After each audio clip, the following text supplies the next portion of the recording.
এদিনাখন এটা সিংহই শুই আছিল। তেতিয়া এটা নিগনি আহি সিংহ পিলপিলাই আছিল। তেতিয়া সিংহটোৰ খং উঠিলে।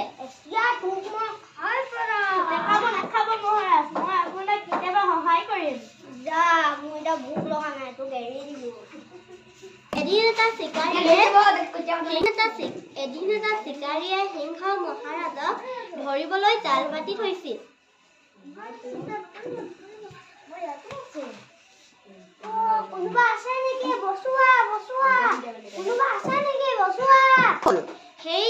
সেই জালত সিংহ মহাৰাজ বন্দী হ'ল।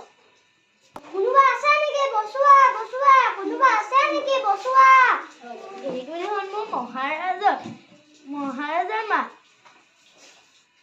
মহাৰাজ চিন্তা নকৰিব, মই ইয়াতে আছো।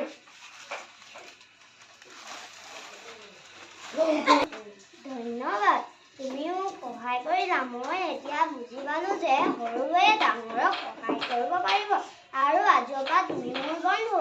তুমি মোৰ লগত সদায় খেলিব পাৰিবা। ধন্যবাদ। এনেদৰে সৰু নিগনিটোৱে প্ৰকাণ্ড সিংহটোক জীৱন ৰক্ষা কৰিলে। ইয়াৰ পৰা আমি ইয়াকে শিকিব পাৰোঁ যে সৰুৱে ডাঙৰক সহায় কৰে। আজি আমি সিংহ আৰু নিগনিৰ কাহিনী আকাৰে পৰিৱেশন কৰিলোঁ। কিবা ভুল হৈছে যদি শুধৰাই দিব।